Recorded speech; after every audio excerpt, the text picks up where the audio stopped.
একজন এডুকেশনধারী মানুষ তার মা বাবাকে আসলে সেবা করে না, তাহলে আমরা জাতিকে কি শিক্ষা দিচ্ছি?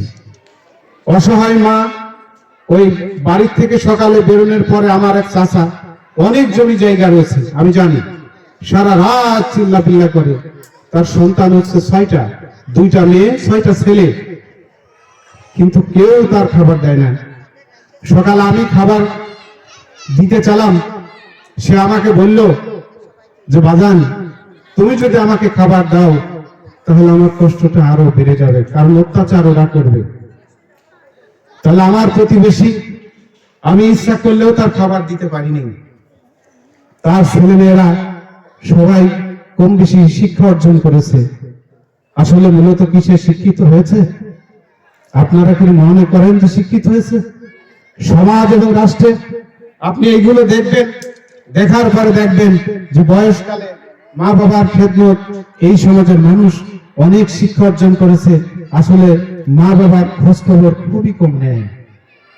আমরা যখন জাবালিনু ডেভেলপমেন্ট সোসাইটি তৈরি করি, আমরা যখন এই প্রতিষ্ঠানগুলো তৈরি করি, তখন আমাদের লক্ষ্য উদ্দেশ্য ছিল এমন একটি সন্তান গর্ভ যা জাতির জন্য কল্যাণ হয়, ধর্ম বর্ণ সকল শ্রেণীর মানুষের জন্য যাতে তার কাজে পরিণত হয়, এই আশা উদ্দেশ্য নিয়েই আমি এই প্রতিষ্ঠানের সঙ্গে জড়িত আছি।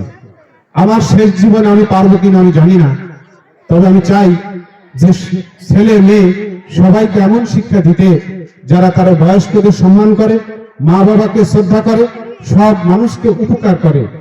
এই প্রত্যাশা নিয়েই আজকে জাবালিনুর মাধ্যমিক বিদ্যালয়ের অগ্রগামী শুরু হয়েছে। সম্মানিত ভাই ও বোনেরা, আপনারা জানেন এইখানে জাবালিনুর মাদ্রাসা আছে, এখানে জাবালিনুর মাধ্যমিক বিদ্যালয় আমরা চালু করলাম।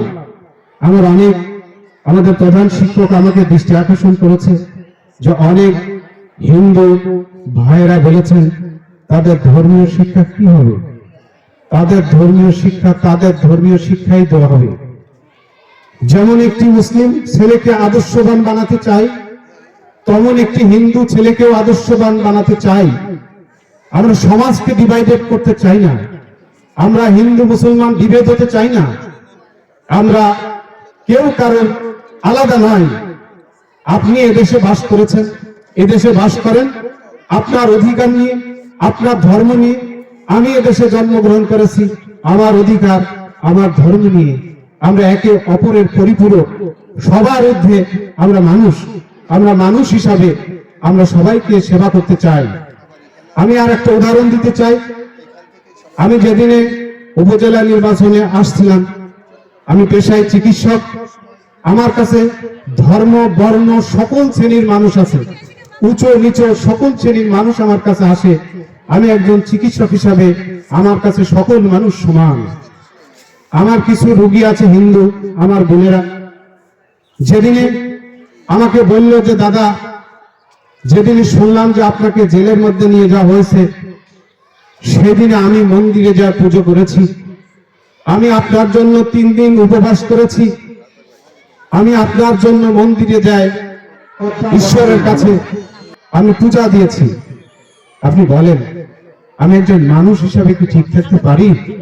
আমি একজন মানুষ হিসাবে কি আমার ধর্ম বর্ণ আলাদা হতে পারে?